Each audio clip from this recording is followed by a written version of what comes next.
Hello student, स्वागत है आपका इस ऑनलाइन एजुकेशन प्लेटफॉर्म पर।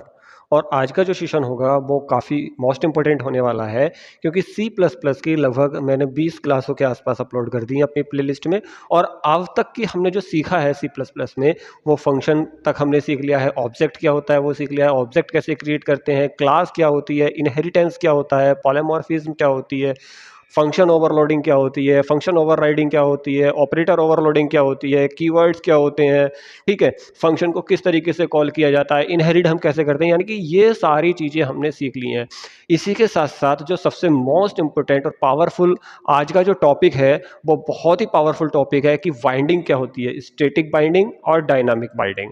इस बाइंडिंग को किसी और नाम से भी जानते हैं, जैसे कि अर्ली बाइंडिंग और लेट बाइंडिंग क्या होती है, ठीक है, कंपाइल टाइम बाइंडिंग क्या होती है, रन टाइम बाइंडिंग क्या होती है। तो ये जो बाइंडिंग का कंसेप्ट है, ये आपके समझ में तब अच्छे से आएगा, एक तो आपको फंक्शन की जो नॉलेज है कि फंक्शन क्या होते हैं, ठीक है, फंक्शन क्या होते हैं, एक तो इसकी नॉलेज आपको होनी चाहिए। दूसरा, आपको इनहेरिटेंस की नॉलेज होनी चाहिए कि इनहेरिटेंस क्या होता है। और तीसरा, आपको पता होना चाहिए कि फंक्शन ओवरराइडिंग क्या होती है या फंक्शन ओवरलोडिंग क्या होती है, ठीक है।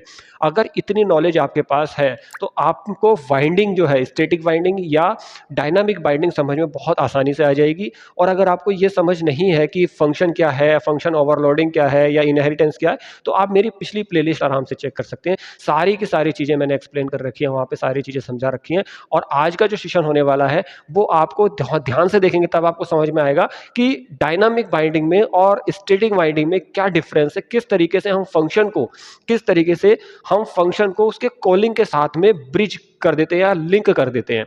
चलिए शुरू करते हैं बाइंडिंग क्या होती है ये समझने के लिए, ठीक है। तो बाइंडिंग समझने के लिए एक बेसिक नॉलेज मैं आपको बता दूं कि बाइंडिंग का मतलब क्या होता है कि जब हम फंक्शन को, अगर हम फंक्शन को, उसकी डेफिनेशन, देखिए फंक्शन के दो बहुत ही मोस्ट इंपॉर्टेंट स्टेप होते हैं, एक फंक्शन डेफिनेशन, दूसरा फंक्शन कॉलिंग। अगर हम फंक्शन कॉलिंग को फंक्शन डेफिनेशन के साथ में लिंक कर दें, या फंक्शन कॉलिंग को फंक्शन डेफिनेशन के साथ में लिंक करने का या उसको साथ में उसका ब्रिज बनाने का जो काम करता है, उसी चीज को हम बोलते हैं क्या, बाइंडिंग। उसी चीज को हम बोलते हैं बाइंडिंग। ये भी दो टाइप की होती है, समझते हैं, देखिएगा क्या है binding. Helps in A linking A bridge between, ठीक है, लिंकिंग अ ब्रिज, एक ब्रिज के लिंकिंग का काम करती है a function call and it's corresponding function definition.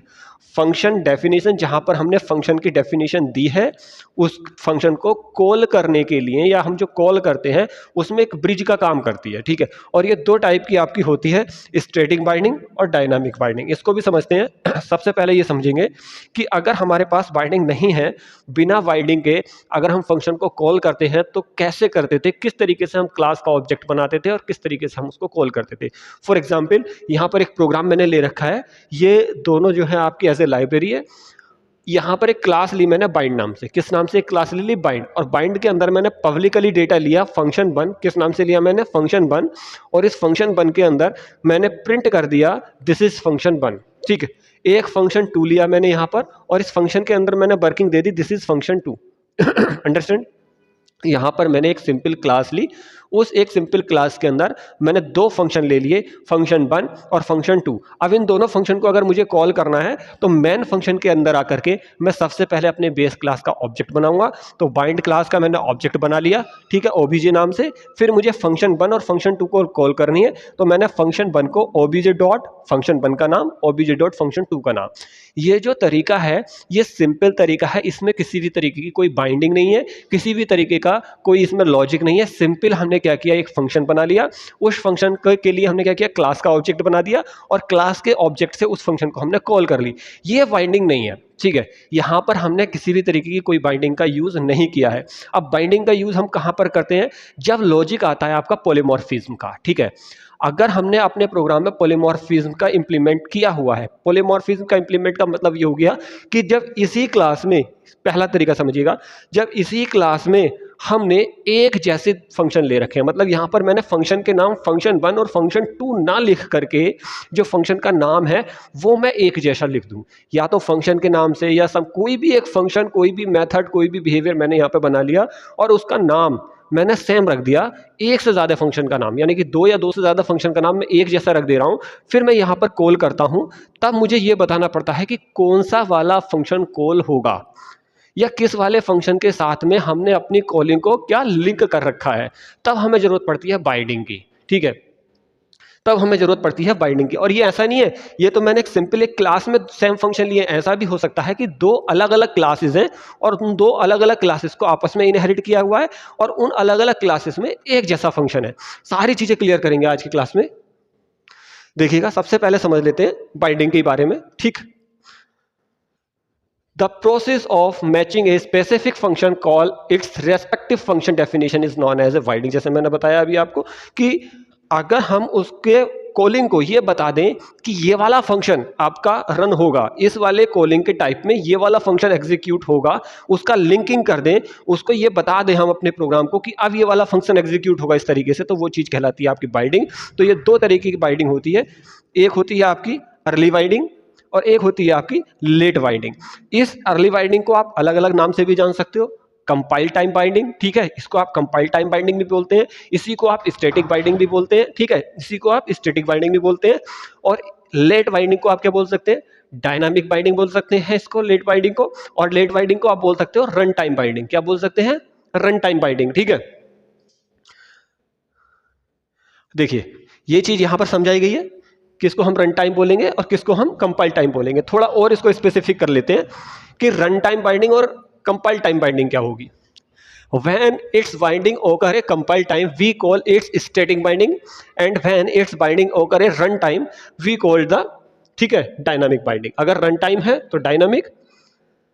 अब इसको कुछ इस तरीके से समझते हैं, देखिएगा दोनों चीजों को, कि रन टाइम कौन सी है और कंपाइल टाइम कौन सी है। ये बहुत मोस्ट इंपॉर्टेंट है।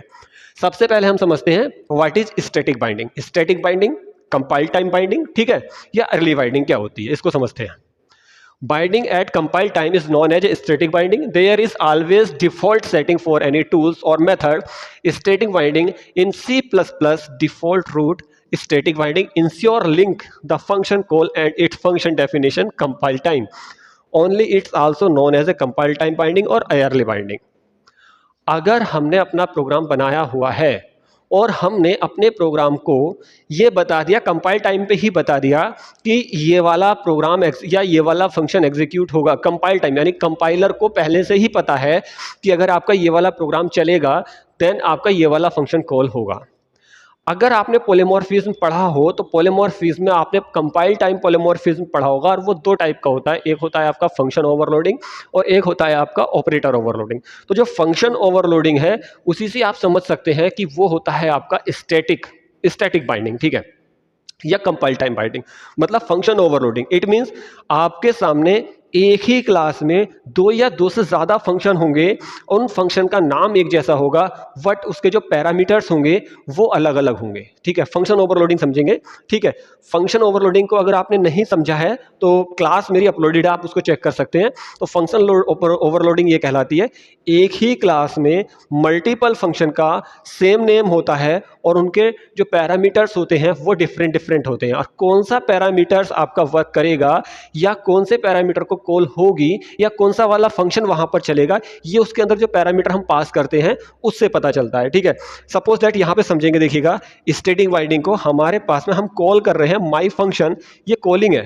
ठीक है, ये कॉलिंग कर रहे हैं हम, ठीक है, ये कॉलिंग कर रहे हैं माई फंक्शन 1, 2, यानी कि हमने दो पैरामीटर पास कर दिए और एक क्लास के अंदर, ये कोई क्लास है, ठीक है, यहां पर इस क्लास के अंदर हमने फंक्शन डिफाइन कर रखे हैं। ठीक है, ये फंक्शन चाहिए, ये मेंबर फंक्शन है, एक फंक्शन ले रखा है माई फन सी ए कोमा बी, एक फंक्शन ले रखा है माई फन ए कोमा बी कोमा सी, और एक फंक्शन ले रखा है माई फन ए।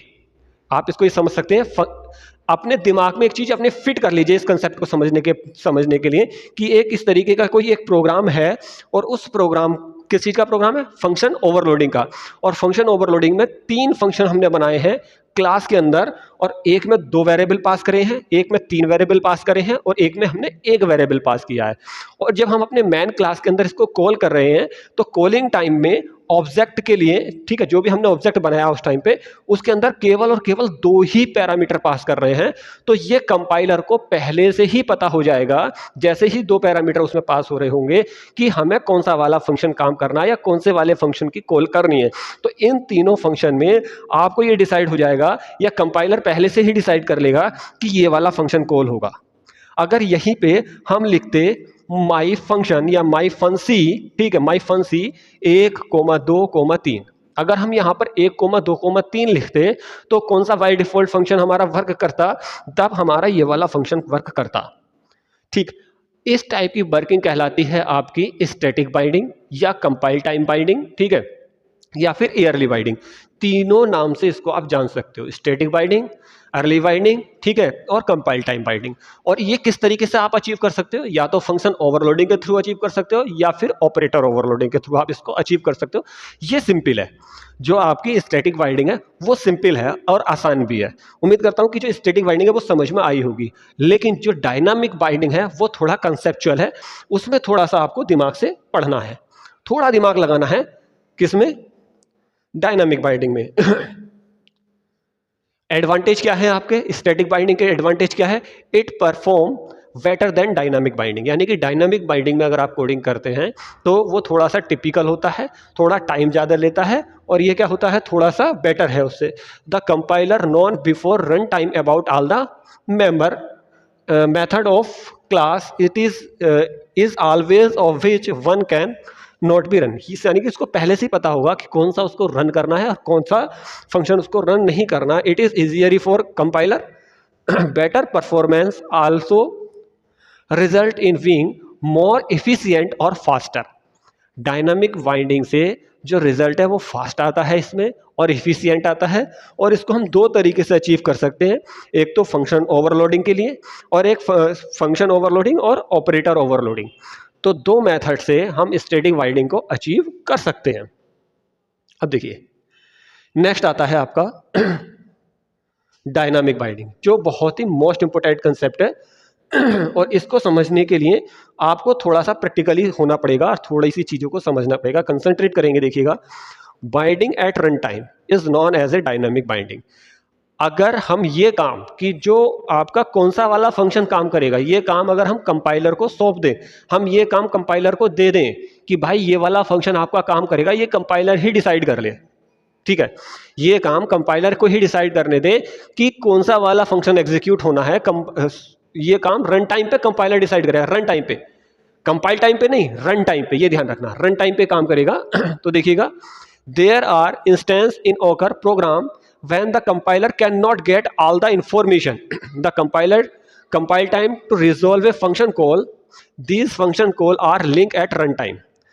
कंपाइलर को ये इंफॉर्मेशन नहीं होती है कि कौन सा वाला फंक्शन एग्जीक्यूट करेगा, ठीक है, ये सारी चीज़ें पोस्टपोन कर दी जाती हैं जैसे ही प्रोग्राम रन होता है, स्टेप बाय स्टेप की ये वाली लाइन रन हो गई, फिर ये वाली लाइन रन हो गई है, ठीक है, उसी टाइम पे उसको पता चलता है कि कौन सा प्रोग्राम रन करेगा। और कैसे पता चलता है, ये सारी चीज़ें हम बताने वाले हैं। तो यहाँ पे एक चीज़ तो क्लियर हो जाती है कि अगर कंपाइलर को पहले से पता है कि कौन सा प्रोग्राम रन होना है, उसके पास पहले से ही लिंकिंग है, देन स्टैटिक या कंपाइल टाइम। अगर कंपाइलर को नहीं पता है और प्रोग्राम रन कर रहा है और रन टाइम पे ये डिसाइड हो रहा है कि कौन सा प्रोग्राम रन होगा, देन डायनामिक बाइंडिंग। इसको किस तरीके से समझेंगे, देखिएगा, एज्यूम कर लेते हैं यहां पर एक छोटा सा, देखिए, डायनामिक बाइंडिंग के लिए ये जरूरी है कि आपको इनहेरिटेंस की थोड़ी बहुत समझ होनी चाहिए। और अगर आपको इनहेरिटेंस की समझ है तो देन आपने पढ़ा होगा फंक्शन ओवरराइडिंग। तो फंक्शन ओवरराइडिंग के थ्रू आप इस डायनामिक बाइंडिंग को अचीव करते हैं।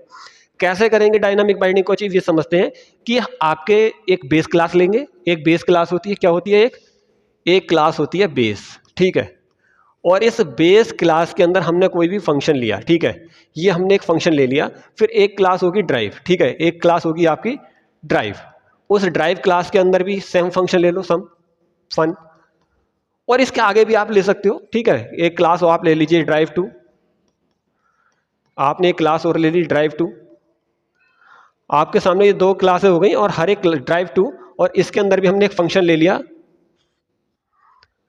और इन सब क्लासों को हमने क्या कर लिया, एक दूसरे में इनहेरिट कर लिया, और इनहेरिट करने के बाद हमने एक क्लास का ऑब्जेक्ट बना लिया, ठीक है, और उस ऑब्जेक्ट के अंदर किसी भी क्लास का रेफरेंस हम पास कर रहे हैं, तो उस टाइम रन टाइम पे डिसाइड होगा कि कौन सा वाला प्रोग्राम रन होना है। इसका एग्जांपल भी बताने वाला हूं, इसका प्रोग्राम भी समझाने वाला हूं, फिलहाल इसको समझेंगे। देखिएगा, हमारे पास एक बेस क्लास है और उस बेस क्लास का एक ऑब्जेक्ट है पीटीआर, ठीक है, पॉइंटर टाइप का ऑब्जेक्ट बनाया, उसके अंदर ड्राइव क्लास को एड्रेस हमने पास कर दिया, और ड्राइव क्लास का एड्रेस पास करने के बाद हमने कॉल कर दी।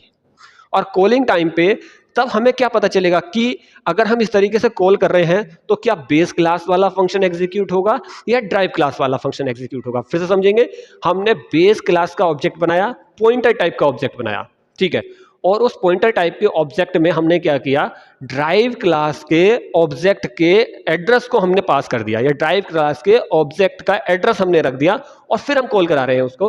तो कंपाइलर डिसाइड नहीं करेगा कि कौन सा फंक्शन चलेगा, रन टाइम डिसाइड होगा कि कौन सा वाला फंक्शन चलेगा। यहां पर तो बेस क्लास वाला चलना है या ड्राइव क्लास वाला चलना है। तो जिस क्लास के ऑब्जेक्ट का एड्रेस हम पास करेंगे वो क्लास का फंक्शन आपका रन करेगा। यहां पर ड्राइव क्लास का हमने एड्रेस पास करा है तो ड्राइव क्लास का फंक्शन हमारा एग्जीक्यूट होगा। यही चीज कहलाती है डायनामिक बाइंडिंग। प्रोग्राम से समझते हैं और अच्छा क्लियर होगा। देखिएगा प्रोग्राम, ये प्रोग्राम थोड़ा सा आप दिमाग से समझेंगे, थोड़ा कंसंट्रेट होकर के देखेंगे प्रोग्राम को, तो आपके सारी चीजें समझ में आ जाएंगी। देखिएगा, शुरू करते हैं। सबसे पहले हमने क्लास ली बेस क्लास, ठीक है। यहां पर 3-4 चीजें आपको समझ में आनी चाहिए। सबसे पहले आपको पता होना चाहिए इनहेरिटेंस क्या होता है, फिर आपको पता होना चाहिए इनहेरिटेंस के साथ में हमें बेस क्लास में जो फंक्शन लेंगे हम वो वर्चुअल लेंगे, ठीक है। और उसके आगे जब हम मेन फंक्शन में जाएंगे तो पॉइंटर ऑब्जेक्ट हम कैसे बनाते हैं, इसकी नॉलेज आपको होनी चाहिए। तो देखिए, सबसे पहले हमने क्या किया, एक बेस क्लास ली, सिंपल एक बेस क्लास ली, और उस बेस क्लास के अंदर हमने पब्लिक डिसाइड कर लिया, एक एक्सेस स्पेसिफायर, यानी कि उसके अंदर जो डेटा हम ले रहे हैं वो पब्लिकली ले रहे हैं, और एक हमने फंक्शन ले लिया वॉइड कॉमन, ठीक है। अब ये फंक्शन हमने वॉइड कॉमन ले लिया। एक चीज आपको डायनामिक बाइंडिंग में हमेशा ध्यान रखनी है, और वही चीज आपको फंक्शन ओवरराइडिंग में भी ध्यान रखनी थी, कि जो बेस क्लास का फंक्शन होता है उसको हम एज ए वर्चुअल यूज करते हैं, ये जरूरी है, ठीक है। बेस क्लास का फंक्शन आपका क्या होना चाहिए, वर्चुअल डिसाइड होना चाहिए, वर्चुअल फंक्शन होना चाहिए बेस क्लास का। अब ये जो कॉमन वाला लिखा है इसके अंदर मैंने एक लाइन प्रिंट करा दी, this is a base class. अब एक दूसरी क्लास ली मैंने ड्राइव क्लास, ठीक है, और उस ड्राइव क्लास में अपनी जो बेस क्लास थी उसको हमने इनहेरिट कर लिया। ड्राइव क्लास के अंदर बेस क्लास को क्या किया, हमने इनहेरिट कर दिया। ये देखिए, इनहेरिट इस तरीके से होता है, पब्लिक और उस क्लास का नाम। फिर ड्राइव क्लास के अंदर भी मैंने पब्लिकली एक फंक्शन लिया कॉमन, वॉइड कॉमन, और इसके अंदर मैंने एक लाइन प्रिंट करा दी, फंक्शन ऑफ, ठीक है, फंक्शन ऑफ ड्राइव क्लास। इसके अंदर मैंने प्रिंट करा दिया function of drive class. Done. यहां पर फिर से मैं रिपीट कर दूं, फंक्शन का नाम एक जैसा है, ठीक है। डायनामिक बाइंडिंग तभी पॉसिबल होगी जब एक से ज्यादा क्लासेस हो, आपस में इनहेरिट हो, और एक से ज्यादा क्लासेस में जो फंक्शन का नाम है, सिग्नेचर जिसको आप कहेंगे, फंक्शन का सिग्नेचर। फंक्शन के सिग्नेचर का मतलब हो जाता है कि फंक्शन का नाम, फंक्शन का डेटा टाइप और फंक्शन का पैरामीटर, ये तीनों एक जैसे हों हर एक क्लास में, ठीक है। यहां पर भी वॉइड कॉमन हो गया, और देखिए यहां पर भी वॉइड कॉमन हो गया। तो अगर हम कॉल करते हैं इसके ऑब्जेक्ट से, ठीक है, बेस क्लास के ऑब्जेक्ट से हम इसको कॉल करते हैं, तो कौन सा वाला फंक्शन रन होगा ये रन टाइम पे ही डिसाइड होगा, तभी कहलाएंगे आपकी क्या, रन टाइम बाइंडिंग। अब यहां पर समझते हैं किसके अंदर, मैन फंक्शन के अंदर। अब मैन फंक्शन के अंदर ये क्लास का नाम है, और ये क्या है आपका, पॉइंटर। क्या है ये, पॉइंटर ऑब्जेक्ट, पॉइंटर ऑब्जेक्ट।